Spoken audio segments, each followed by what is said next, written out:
누가복음 4장입니다. 하나님 말씀 누가복음 4장 16절에서 22절을 보겠습니다. 누가복음 4장 16절입니다.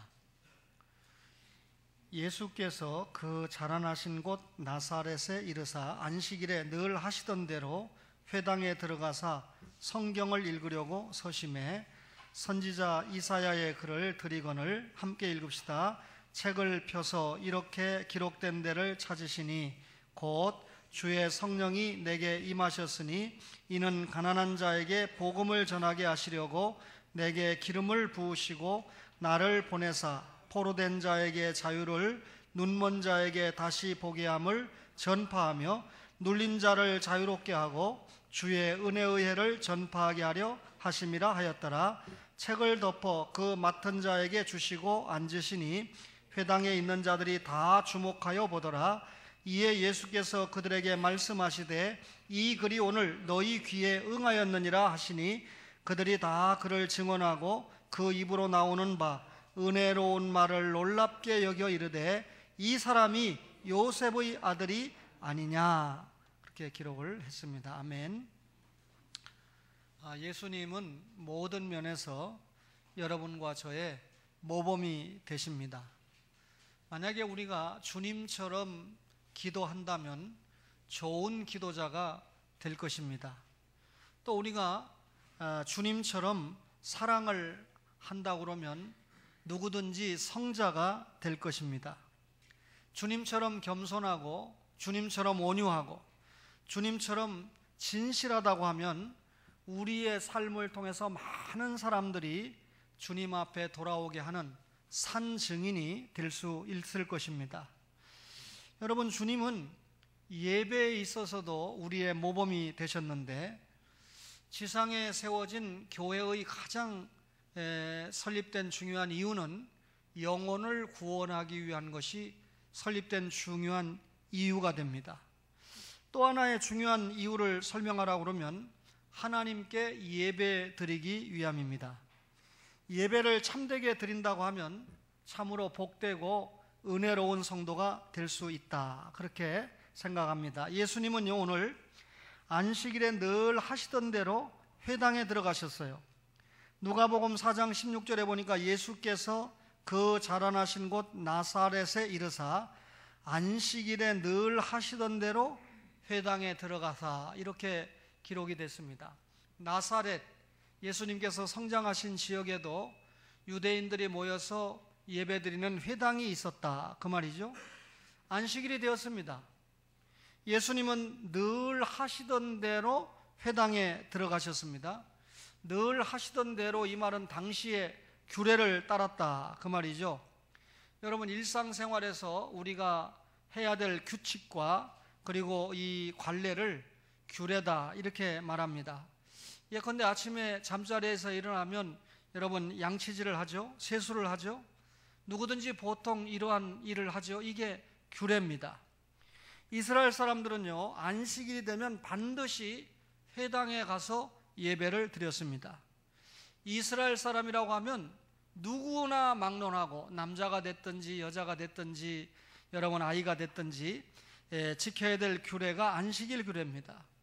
주님도 겸손하게 안식일을 지키셨는데 예수님께서 어려서부터 안식일을 거르지 않고 관례대로 하나님 앞에 일을 지켰다, 이렇게 저는 확신을 합니다. 아시는 것처럼 예수님은 하나님의 아들이죠. 예수님은 메시아입니다. 오히려 예배를 받으실 대상이라고 생각되지 않습니까? 그런데 그분이 주일에 안식일에 이 규례대로 회당으로 들어가셨다. 회당에 왜 들어갔느냐면 말씀을 가르치고 말씀을 증거하기 위해서 가신 게 아닙니다. 예수님이 지금 회당에 들어가신 이유는 하나님께 예배 드리기 위해서 회당에 들어가셨습니다. 우리가 주님의 이 모습을 본받아야 됩니다. 예수님 당시에는 구약의 규범을 따라서 토요일에 안식을 지켰습니다. 물론 신약 시대에는 안식일이 주일이 되었으니까 우리가 소위 일요일, 이 날을 The Lord's Day, 주일로 지키게 되지 않습니까? 그러면 여러분, 주일은 나의 날이 아니고 누구의 날입니까? 주님의 날입니다. 그러면 내 멋대로 지키는 날이 아니고 주님을 위해서 지키는 날이 주일입니다. 내가 원하는 대로 지키는 것이 아니고 주님이 원하시는 대로 지키는 것이 주님의 날입니다. 여러분, 주님이 원하시는 대로 살아야 될 중요한 일 중에 하나가 주님처럼 교회당에 나가서 예배를 드리는 일입니다. 성도가 자신의 영혼을 성장시키는 중요한 일 가운데 하나가 예배를 드리는 것이기 때문에 그렇습니다. 여러분, 1월 15일 주일에 제가 오래되지 않았습니다. 금년이니까. 금년 우리가 아직 전반기도 지나지 않았잖아요. 개혁주의와 삶이라고 하는 제목을 통해서 주일 성수라고 하는 설교를 했는데 얼마나 기억하시는지 모르겠습니다. 청교도들이 미국 교회를 세웠다라고 하는 말씀을 전했고, 이 미국 교회를 세운 청교도들은 칼빈주의 원리, 개혁주의 원리로 신앙생활을 했다. 그 청교도들이 개혁주의 원리로 신앙생활한 첫 번째가 주일 성수였다. 기도생활이다, 봉사생활이다, 전도생활이다, 헌금생활이다, 이게 아니고 퍼스트가, 우선순위가 주일을 지키는 일이었다. 그리고 그들은 성경대로 주일을 지켰다라고 하는 말씀을 여러분에게 말씀으로 전해드린 일이 있습니다.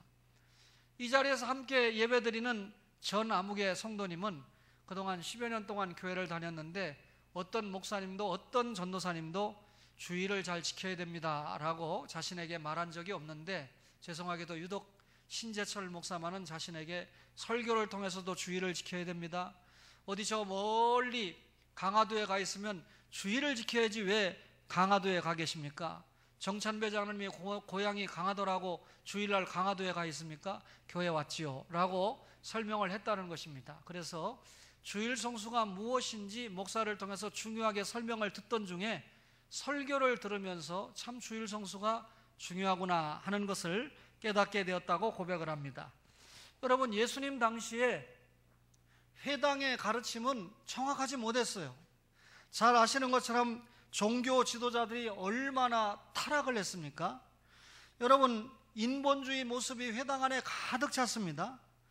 영적으로 매우 어려운 때였는데, 쉽게 말하면 경건한 사람들이 회당에 가서 얻을 것이 별로 없었습니다.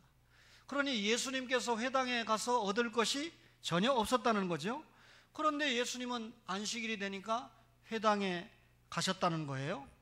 여러분, 오늘날 교회가 너무 세속화되기 때문에 나는 교회 가기 싫다, 교회 가야 별로 배울 것도 없기 때문에 나는 교회 다니지 않는다, 여러분, 이런 말이 전혀 옳지 않다는 것을 예수님께서 보여주셨습니다. 예수님은 규례를 따라서 회당에 가셨습니다. 여러분, 왜 회당에 가셨습니까? 가장 중요한 이유는 하나님을 섬기는 예배를 드리기 위해서 회당에 갔다, 그 말이죠. 여러분과 저가 오늘 예배당에 왜 올라왔습니까? 말 그대로 하나님 앞에 예배를 드리기 위해서, 하나님을 섬기기 위해서 올라왔습니다. 그래서 히브리서 10장 25절에 모이기를 피하는 어떤 사람들의 습관과 같이 하지 말고 오직 권하여 그날이 가까움을 볼수록 더욱 그리하자. 말세가 될수록, 주님의 재림이 가까울수록 더욱 모임을 강화하는데, 특별히 여러분 꼭 지켜야 될 모임이 뭡니까? 주일날은 교회 와서 예배를 드려라 하는 것이 주님의 명령 아닙니까? 여러분, 안식일에 늘 하시던 대로 예수님이 회당에 들어가셨다. 저와 여러분이 주일에 늘 이 주님의 모습을 따라서 교회당에 와서 주일을 지켜야 됩니다. 예배를 드리면서 주일을 지켜야 됩니다. 말씀을 들으면서 주일을 지켜야 됩니다. 주일 성수에 다시 한번 승리하는 초원의 가족들 되시기 바랍니다. 강조 안 하고 넘어갈 거예요. 왜냐하면 주일 다 지키는 성도들이 여기 앉아 있는데, 주일 안 지키는 성도들은 이 자리에 없는데, 제가 강조를 해봐야 여러분 들을 사람은 지금 못 듣고 있고, 들을 사람들은 지금 주일을 잘 지키고 있으니까 은혜롭게 제가 다음으로 넘어가겠습니다. 여러분, 예수님께서 모범적인 예배를 드리셨는데, 뭐가 모범적인 예배냐면 예배의 목적을 분명하게 보여주셨습니다. 누가복음 4장 16절에 예수께서 늘 하시던 대로 회당에 들어가사 성경을 읽으려고 서심해 그랬습니다. 예수님이 회당에 서서 뭐 읽으셨습니까? 성경을 읽으셨습니다. 여러분, 오늘날은 우리가 성경을 너무 옆에 많이 있으니까 귀하게 여기지 않는데, 이때는 종이도 없을 때고 하니까 이 성경이 흔치 않아요. 그래서 이 둘둘 마른 두루마리 성경을 회당에 보관을 했는데, 이 예배 인도자에게 이 두루마리 성경을 가져다가 줍니다. 그러면 인도자는 두루마리 성경을 열어가지고 성경을 읽어줍니다. 인도자가 하나님의 말씀인 성경을 읽을 때 회중은 자리에서 다 일어나게 됩니다. 인도자가 성경을 다 읽고 나서 말씀을 전하게 될 때 청중들은 자리에 앉아서 그 말씀을 열심히 듣는 것입니다. 인도자는 여전히 자리에 서서 하나님의 말씀을 전하게 되죠. 여러분, 오늘 주님이 성경을 읽으셨다, 이 말은 예수님이 이런 인도자가 되셨다, 그 말이죠. 근데 주님이 자신의 말씀을 지금 하지 않고 이사야 61장 1절로 3절의 말씀을 읽으셨습니다. 주님은 주님 자신의 말씀보다 지금 성경 말씀을 설명을 하셨습니다. 회중들이 예수님의 이 말씀 전하는 일에 주목을 했습니다. 여러분, 이사야 61장 1절로 3절의 말씀이 뭡니까? 주의 은혜의 해를 얘기하면서 예수님이 이 땅에 오신다는 말씀이거든요. 그런데 여러분, 이사야가 약 예수님 오시기 700년 전에 예언된 말씀이 이루어져서 지금 예수님이 어디에 오셨습니까? 나사렛의 회당에 오셔서 말씀을 전하고 있습니다. 그러니까 예수님이 지금 이 성경을 읽었다는 건 뭡니까? 예언이 성취되었다, 이사야가 예언한 말씀이 성취가 되었다라고 하는 것을 알려주는 겁니다. 여러분, 이 주님은 자신에 관해서 예언한 성경의 말씀을 읽어주심으로 자신이 메시아로, 예언된 메시아로 이 땅에 왔기 때문에 그 예언이 성취됐다는 것을 깨닫게 해준 겁니다. 그럼 여기서 우리가 깨달아야죠. 예배의 목적이 뭡니까? 예배의 목적은 바로 예수님이 메시아로 오셨다는 것을 깨닫게 해주는 것이 예배의 목적입니다. 예배 시간에 증거되는 모든 말씀은 예수님을 전해주는 것이 목적입니다. 요한복음 5장 39절에 성경은 예수님에 대해서 증거하는 책이다 라고 말씀하지요.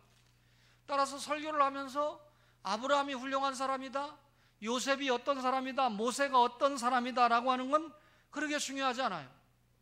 하나님께서 이 사람들을 통해서 하나님 나라에 어떻게 쓰셨는가, 특별히 예수님을 소개하기 위해서, 구약 성경은 예수님을 소개하기 위한 책 아닙니까? 456번이나 예수님에 대해서 예언한 책 아닙니까? 따라서 이런 인물들이 예수님과 어떤 관계가 있는가? 여러분, 욥기서를 읽을 때 인생의 고난의 문제를 다루고 있다. 그러나 물론 고난의 문제지만 욥기가 더 강조하는 건 믿음의 책입니다. 그 고난을 당했을 때 성도가 어떤 믿음을 보였느냐 하는 것이 중요한데, 중요한 것은 마지막에 이 엘리바스를 위시한 세 친구는 하나님이 잘못했다고 그러고 욥은 전능자의 뜻을 깨닫지 못한 것만 지적하지 않습니까? 그래 욥이 그것을 회개하고 이 세 친구를 위해서 중재 기도를 드리게 됩니다. 세 친구들은 번제를 드리고, 여러분, 욥의 이 모습에서 어떤 모습을 볼 수 있나요? 예수님의 중보자의 모습을 보지 않습니까? 따라서 뭐 욥이 어떻다, 욥이 믿음이 있다, 욥이 경건했다, 인내심이 많다, 뭐 이런 사람이라는 것을 얘기하는 책이 아니고 욥을 통해서 예수님의 사역을 미리 보여주는 겁니다. 뿐만 아니라 중요한 것은 욥이 죄가 없는데도 고난을 받았습니다. 예수님이 죄가 없으심에도 불구하고 십자가에 죽는 고난을 받았다는 사실을 욥기를 통해서 알지 못했다면 예수님의 무지한 십자가 죽음을 우리가 이해하지 못한다, 그 말이죠. 따라서 결국 욥기도 누구를 증거하기 위해서 있는 책입니까? 예수님을 증거하기 위해서 있는 책입니다. 모든 설교가 이렇게 다 예수님을 증거하는데, 오늘은 제가 예수님의 예배를 통해서 우리가 모범적인 예배를 드려야 된다라고 하는 말씀을 지금 여러분이 받고 있는 겁니다. 예배의 주인공은 예수님입니다. 만일 예배의 주인공이 예수님이 아니고 사람이 주인공이 된다고 하면 이미 그 예배는 예배가 될 수가 없습니다. 예수님을 바로 전하기만 하면 누가 역사합니까? 성령님이 어떤 시간, 어떤 장소에서든지 역사를 하십니다. 성령님은 분명히 예수님에게도 역사를 하셨는데 성령님이 예수님에게 기름을 부어주었다, 그렇게 말씀하지 않습니까? 따라서 교회 안에서 예수님을 열심히 전하면 성령님이 역사하시는데 예수님이 뭐라고 말씀합니까? 요한복음 15장 26절에 진리의 성령이 오실 때 그가 나를 증언하실 것이요. 진리의 성령님이 오시면 그분이 누구 증언하러 옵니까? 예수님 증언하러 옵니다. 성령님이 오시는 사역도 예수님 증언하기 위해서 말씀도 기록하고 여러분 전한 말씀이 기억나게 하는 것이 성령님의 역할이잖아요.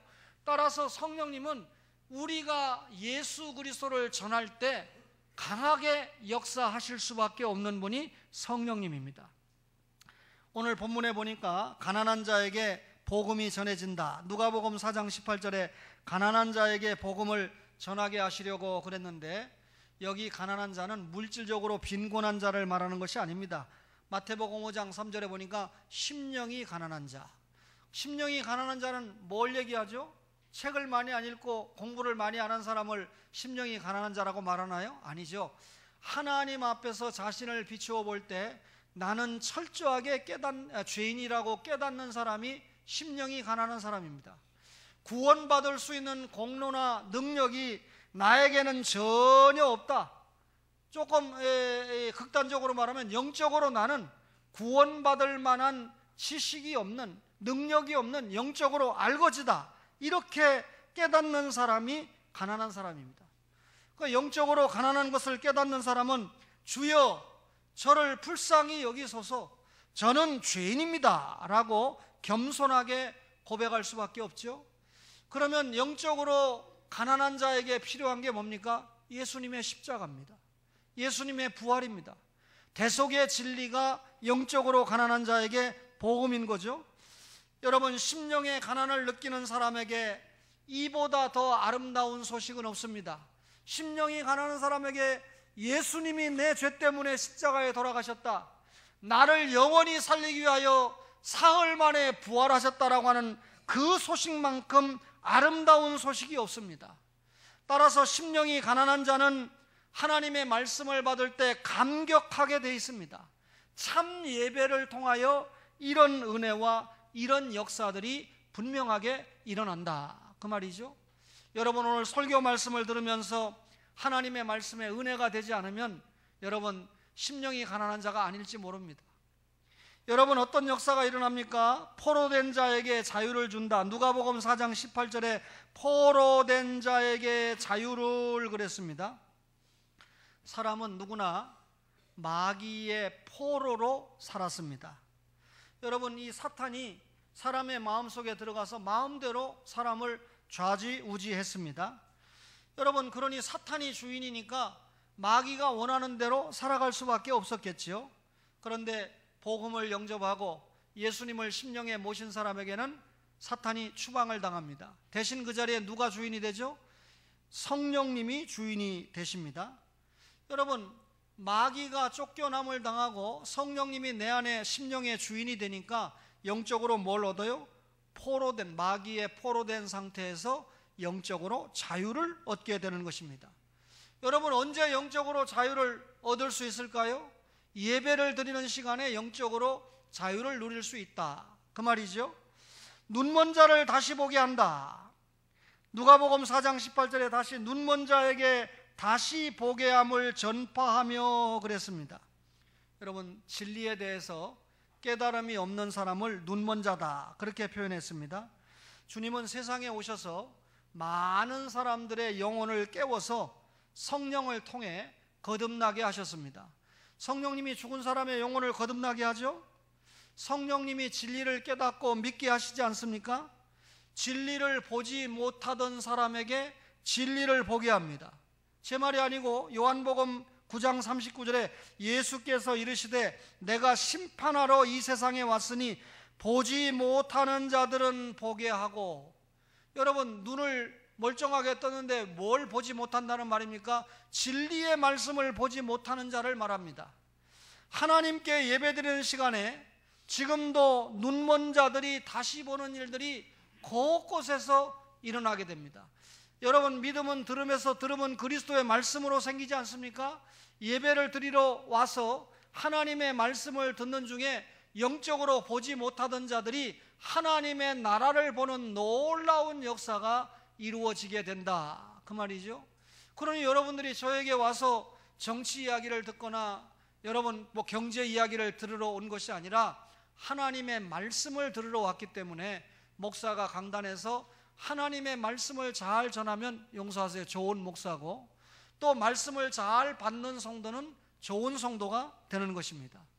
눌린 자를 자유롭게 한다. 누가복음 4장 18절에 눌린 자를 자유롭게 하고, 눌린 자는 뭡니까? 마음이 상한 자, 스트레스를 받는 자죠. 왜 마음이 상합니까? 죄 때문에 마음이 상한 거죠. 여러분, 사람이 죄의식에 사로잡히면 고통을 받게 돼 있습니다. 세상에는 이 죄 때문에 억압을 받고 죄 때문에 마음이 상한 자들이 많이 있습니다. 주님은 이런 그 죄 때문에 억압받는 사람들을 거듭나게 하심으로 말미암아 마음의 상처를 치료하십니다. 여러분과 저가 중생을 받았다, 마귀가 주인이 아니고 성령님이 주인이 되셨다, 이 말은 예수 믿고 얻은 결과니까 하나님과의 관계가 회복된 거 아닙니까? 하나님과의 관계가 회복되면 마음의 평안이 찾아오는 것은 두말할 필요가 없죠. 여러분, 예배 중에 눌린 자를 자유롭게 한다는 말은 더 이상 죄를 따라 살지 않도록 지도하시며 그를 인도하신다. 여러분, 교회 와서 설교를 듣는데 간음하라고 설교해요? 도둑질하라고 설교해요? 부모 공경하지 말라고 설교합니까? 천만이지 않아요? 여러분, 하나님의 말씀을 전하는 가운데 우리 인간들이 살아가야 될 윤리와 도덕도 얼마든지 그 말씀 속에 포함이 되어 있습니다. 이 말은 하나님의 말씀을 듣고 믿음을 갖는 신자는 누가 봐도 바르게 생활을 하게 돼 있다. 하나님 사랑, 이웃 사랑이 순차적으로 되게 돼 있다, 그 말이죠. 따라서 마음의 평안을 허락하신다는 거죠. 언제 마음이 평안합니까? 예배 드리는 시간에 평안해요. 여러분, 이 장로 안수집사 권사님쯤 정도 돼가지고 주의를 제대로 지키지 못할 때 마음이 평안하다 그러면 이 자기가 하나님과 관계가 어떻게 설정되어 있는가를 한번 점검을 해봐야 됩니다. 저는 그런 걸 선호하지 않지만 옛날에 그런 간증들 많이 했어요. 하나님 앞에 주의를 지키지 않고 차를 타고 어디 놀러 가다가 차가 뒤집어져 가지고 이거 차 이 상한 꼴을 보면 내가 살아있는 게 기적인데 하나님이 남은 사명 감당하고라고 살려줘서 이제 주일 잘 지키겠습니다 하고 간증하는 사람들 봤어요. 그렇게 하고 나서 죽을 때까지 주일을 잘 지키면 좋겠는데 또 필요에 따라서 또 주일날 안 지켜요. 그죠? 사람의 간증은 믿을 수가 없어요. 근데 하나님의 간증인 신구약 66권의 말씀은 100%가 아니라 그 이상을 믿을 수 있기 때문에 말씀을 연구하면 연구할수록 믿음이 생깁니다. 요즘 제가 제 아들하고 제 며느리에게 좀 월급을 받아야 될 판이에요. 이것도 길게 간증하면 재정 장로님들이 또 목사님 사례 좀 줄여야 되겠다 이렇게 생각할 거기 때문에 성경 말씀을 가르쳐 달라는 거예요. 그래서 제가 아들과 며느리를 앉혀놓고 성경을 좀 가르쳐 주는데 자신이 알았 것도 있겠지만 알지 못했던 것들이 깨달아지니까 굉장히 기쁜 거죠. 그것도 이제 한 50이 넘어서 가르쳐 달라고 그러면 저도 힘이 없을 텐데 한참 받아들이기 쉬운 나이에 성경을 받으니까 딴 사람에게 1시간 가르칠 거 20분만 가르쳐도 말씀은 알아듣게 돼 있죠. 그 시간에 성령님이 역사하시지 않습니까? 제가 이야기합니다. 제 아들에게, 내가 목사 생활을 하고 있지만 아들아, 하나님의 말씀을 제대로 모르는 목사들은 목사 직함만 가지고 있지 믿음이 없더라. 목사가 믿음이 있느냐 없느냐 따지는 척도는 그 사람이 착하다 어쩌다 이건 두 번째고 하나님의 말씀을 제대로 깨닫고 있느냐 아니냐에 있더라. 아들아, 며느리야, 믿음이 있는 사람이 되려고 하면 지금같이 하나님의 말씀을 끝까지 잘 깨닫고 배워서 신앙생활을 신실히 해달라 그 말이죠. 여러분, 눌린 자를 자유롭게 합니다. 주의 은혜를 전파합니다. 누가복음 4장 19절에 주의 은혜의 해를 전파하게 하려 하심이라 그랬습니다. 여러분, 주의 은혜 해는 레위기 25장에 나오는 말씀인데, 그때 다른 사람에게 빚을 못 갚으면 어떻게 되죠? 희년에는 50년 희년에는 탕감됩니다. 그죠? 그러니까 지금까지는 이 채권자의 종이 되었지만 이제는 종이 아니고 자유를 얻게 되는 게 희년 아닙니까? 그죠? 또 여러분, 자유만 얻었다고 살 수 없잖아요. 이 채권자의 종노릇하다가 해방이 됐다고 그래서 그것만 가지고 못 살잖아요. 뭐가 있어야 돼요? 뭐니 해도 물질이 있어야 되잖아요. 그런데 여러분, 그동안 돈이 없어가지고 팔아먹었던 자기의 땅, 희년이 되면 어떻게 됩니까? 다 돌려받지 않습니까? 땅도 돌려받고 집도 다 돌려받게 됩니다. 그러니까 결국 희년에는 영적으로 뭘 누리게 되는 거죠?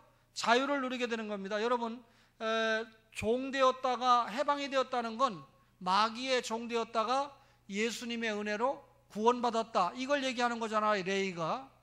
그 다음에 여러분, 모든 재산을 다 돌려받았다라고 하는 것은 여러분, 이 자유만 보장받은 것이 아니라 생활권까지 보장을 받았다 그 말입니다. 여러분과 저가 예배를 드릴 때마다 이런 희년의 기쁨을 느껴야 됩니다. 예배는 의무가 아닙니다. 예배는 하나님께서 나를 사랑해 주셨다는 것을 깨닫고 사랑의 행위로 드리는 것이 예배입니다.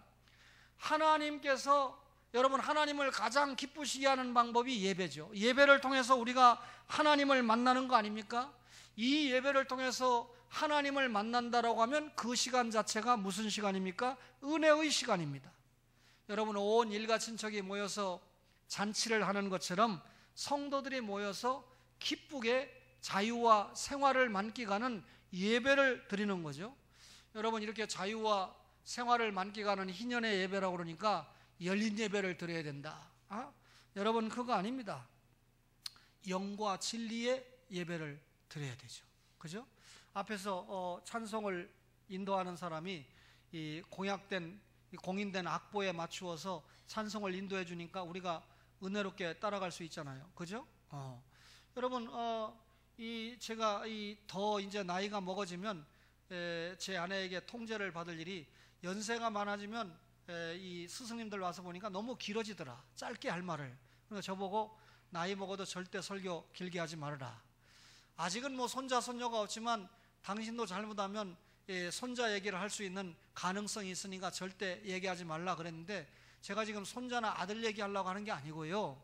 수요일날 이 청년이 참석을 했는데 변아무개 전도사님이 찬송을 인도하는데 제 아들도 모르는 찬송을 가끔 하십니다. 60년대 찬송. 제 아들이 태어나지도 않을 때 복음선 거 아닙니까? 근데 머리가 좋으니까 딱 그 찬송을 들으면서 악보를 찾아내요. 이걸 켜가지고. 그래서 악보를 딱 보면서 찬송을 부르면서 음을 익히는 거죠. 여러분, 아이고 전도사님은 왜 이렇게 고리타분한 복음성만 부릅니까? 그러니 젊은 사람들이 오겠습니까? 이게 아니고 자기가 그 시간에 참석하면 그 어른들이 또 중심으로 부르는 찬양을 배우려고 애를 씁니다. 또 우리가 반대의 입장에서 청년들이 또 선호하는 찬양이 올 때 그것이 하나님의 말씀을 기준으로 해서 볼 때 빈당한 게 아니라고 하면 또 우리 어른들도 새로운 복음성가를 배우려고 노력을 해주는 그런 자세가 필요하지 않습니까? 여러분, 제가 장로님 은혜 받으라고 설교를 하겠습니까? 초신자 은혜 받으라고 설교를 준비하겠습니까? 하나님의 말씀을 전하면 하나님께서 역사해 주신다고 믿고 전하는 거죠. 그죠? 장로님에게 맞추면 초신자들이 은혜를 못 받을 거고, 초신자에게만 맞추면 또 장로님들은 평생 또 영이 죽겠다고 하실 거 아니겠습니까? 그래서 이렇게 신앙생활을 좀 오래 한 분들을 위해서는 오후 예배가 좀 세게, 수요일 예배는 조금 더 하나님의 말씀을 원액적으로 전하려고 애를 쓰지 않아요? 주의 은혜의 해를 전파합니다. 여러분, 모범적인 예배를 주님은 가장 은혜롭게 인도하셨습니다. 누가복음 4장 22절에 그들이 다 그를 증언하고 그 입으로 나오는 바 은혜로운 말을 놀랍게 여겨 이르되 이 사람이 요셉의 아들이 아니냐라고 했습니다. 여러분, 예수님께서 회당에서 말씀을 증거하시자 저희가 다 그를 증거했습니다. 예수님의 입에서 나오는 말씀이 신기했습니다.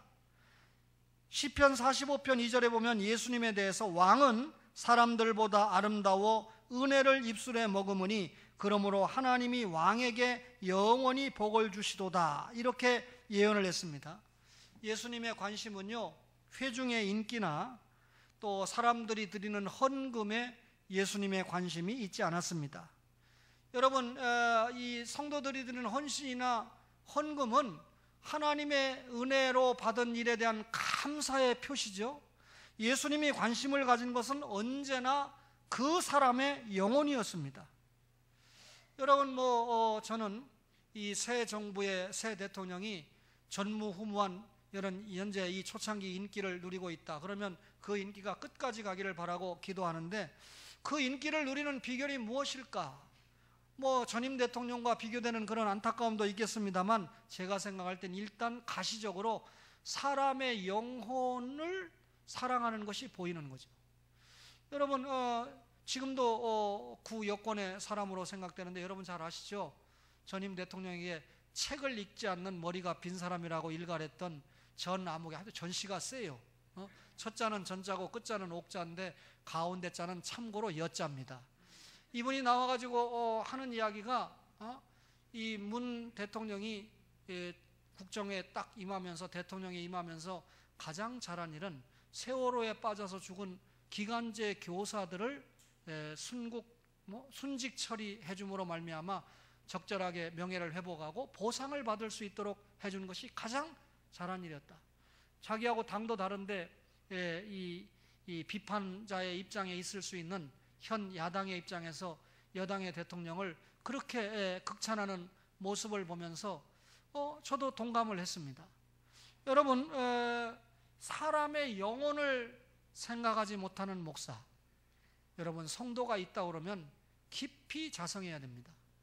여러분, 사람의 영혼을 중요하게 생각을 했다는 겁니다. 예수님의 관심은 영혼입니다. 여러분, 예수님이 은혜로운 말씀을 전했는데, 그 은혜로운 말씀을 전할 때 사람들의 가슴 속에 이슬이 이렇게 녹아내리는 것처럼 촉촉하게 가슴을 적십니다. 말씀을 듣자마자 깨달아지고 그리고 믿어졌습니다. 하나님의 은혜가 그들에게 임했다는 것이죠. 여러분, 마음에 말씀을 들으면서 은혜가 되니까 마음에 위로가 되고 소망이 생기게 됩니다. 여러분, 예수님을 모시고 예배드리는 오늘의 모든 교회에도 성령님이 동일하게 이런 역사를 주십니다. 이런 은혜를 통해서 성도들이 마음의 힘을 얻어 새롭게 성장하고 기쁨을 얻게 되는 것입니다. 자, 제가 대략 한 25분 동안, 앞으로 5분 내에 이제 설교가 마쳐지겠지만 대략 25분 동안 설교를 했습니다. 제 설교를 여러분들이 똑같은 시간에 똑같이 들었습니다. 그런데 어떤 성도는 하나님의 말씀이 잘 깨달아지고 은혜가 되는데, 어떤 성도는 또 잘 못 깨닫는 성도도 분명히 있을 것입니다. 여러분, 예수님이 마태복음 13장에 길가밭이 있고 흙이 얇은 돌밭이 있고 가시떨기밭이 있고 좋은 밭이 있는데, 씨는 똑같은 게 뿌려져집니다. 좋은 땅에는 좋은 씨 뿌리고 길가밭에는 나쁜 씨를 뿌린 게 아니에요. 똑같은 씨를 뿌렸는데 어떤 밭에만 결실이 있습니까? 좋은 밭에만, 똑같은 씨가 뿌려졌지만 좋은 밭에만 100배, 60배, 30배의 결실이 있었다. 그러면 그 좋은 밭이 뭐냐? 토질이 좋은 밭이었느냐? 이렇게 설명하지 않고 그 좋은 밭은 말씀을 듣고 깨닫는 밭이니 라고 말씀합니다. 그러면 여러분, 결국 우리 영혼이, 어떤 영혼이 좋은 밭입니까? 말씀을 듣고 깨닫는 밭이 좋은 밭이다, 그 말입니다. 목사가 똑같은 시간에 똑같은 하나님의 말씀을 전했지만 좋은 밭을 가지고 있는 성도는 말씀을 듣고 깨닫는 그런 성도입니다. 그런데 오늘 예수님이 목사가 설교한 정도가 아니라 예수님이 설교를 하셨는데 은혜를 못 받은 사람들도 있어요. 그 은혜를 못 받은 사람들이 어떤 자세를 보입니까? 이 사람이 요셉의 아들이 아니냐, 지금 이런 설교를 하고 있지만 목수의 아들이 아니냐, 별 볼 일 없는 사람 아니냐, 이렇게 얘기합니다. 이건 예수님에 대해서 조롱하는 말이죠. 주는 그리스도시요 살아계신 하나님의 아들입니다. 구약에 예언된 예수님입니다. 이렇게 고백을 하지 않고 너 요셉의 아들 아냐? 이 말은 조롱하는 말입니다. 예수님이 직접 설교를 하셨는데도 은혜를 받지 않는 사람들이 있는데 하물며 신재철 목사가 설교를 한다고 다 은혜를 받겠습니까? 그렇죠? 그러니까 제가 실망하지 않아요. 예수님이 설교를 해도 은혜 안 받고 도망가는 사람이 있는데 목사가 설교한다고 다 은혜를 받겠느냐? 그렇지만 은혜 받는 그 몇 성도 때문에 하나님의 말씀을 열심히 전하는 거죠. 여러분, 마치 좋은 음식이 있다고 식당을 찾아서 옮겨 다니는 사람들처럼 교회를 자주 옮겨 다니는 사람들이 있습니다. 그걸 우리가 철새교인이다 이렇게 얘기하잖아요. 그러나 한 교회에 정착을 해서 하나님의 말씀을 체계적으로 들으면서 하나님 앞에 예배를 드리는 그런 성도는 여러분, 주님께서 대단히 기뻐하시는 성도가 될 것이다, 저는 확신합니다. 오늘 말씀을 받은 여러분에게 모범적인 예배를 설교하면서 주님이 늘 하시던 대로 안식일에 회당에 가셨다. 어떻게 우리가 받아야 되죠? 주일이 되면 만사 제껴놓고 교회 가야 된다 하는 것으로 마음을 정돈해야 됩니다. 예배의 목적이 분명했다. 여러분, 신목사뿐만 아니라 어떤 목사라도 설교 시간에 예수 이야기를 하지 않고 다른 이야기를 하는 것은 좋은 목사가 아니다라고 하는 인식이 여러분이 있어야 됩니다. 예배 시간에 우리는 예수님을 만난다. 예수님을 통해서 하나님 앞에 나아가는 시간이다. 그래서 그 예배 시간에 가난한 자에게 복음이 전해지고 포로된 자에게 자유가 주어지고 눈먼 자가 다시 보게 되고 그리고 눌린 자가 자유롭게 되고 주의 은혜의 해를 전파하게 된다. 그리고 모범적인 예배는 가장 은혜롭게 인도하셨다. 주님께서 예배를 인도하시면서 은혜로운 말, 여러분, 제가 여러분에게 전하는 말 가운데 가장 은혜로운 말이 뭡니까? 어떻게 해야 은혜 받죠? 말씀과 성찬을 통해서 은혜 받지 않아요? 성찬도 말씀이 없으면 은혜가 안 되는 겁니다. 가장 은혜의 첫 표지가 하나님의 말씀이거든요. 그래서 제가 하나님의 말씀을 잘 전하면 여러분들에게 지금 뭐가 전해지고 있는 겁니까? 은혜로운 말씀이 전해지고 있는 겁니다. 따라서 은혜로운 말씀이 전해지고 있는 그 시간이 가장 은혜로운 예배가 되는 거죠. 이 시간에 제가 예배 시간에 졸면 안 됩니다. 청교도들은 이상규 교수님 설교했죠. 예배 시간에 졸지 않기 위해서 금식을 하거나 먹어도 밥을 아주 소량으로 먹거나 했을 정도로 열심을 냈다고 그러는데 오늘 점심도 오후 예배 잘 드리기 위해서, 그죠? 오후 예배 안 드리는 분들이 점심을 먹는 분들은 제가 먹지 말라고는 하지 않지만 점심 먹을 때마다 다음부터는 오후 예배도 참석해야지 하는 마음을 가지고 드셔야 됩니다. 그죠? 예. 그게 오늘 음식이 누가 만들었나, 진짜 잘 만들었네, 이렇게 평가하는 것보다 더 중요한 거예요. 음식을 만든 분도 내가 음식을 잘 만들었다 이 소리 듣는 것보다 이 음식 잘 먹고 오후 예배 잘 드려야지 하는 게 더 기쁜 거죠. 예배 시간에 껌 씹지 마세요. 예배 시간에 부채질 하지 마세요. 예배 시간에 옆 사람하고 잡담하지 마세요. 뭐 이런 얘기로 여러분 말씀을 전하는 것보다 오늘 이 예수님의 모범적인 예배를 통해서 우리가 은혜를 받은 줄로 믿습니다. 계속해서 우리가 하나님 앞에 은혜로운 예배 드리는 초원의 가족들 되시기 바랍니다.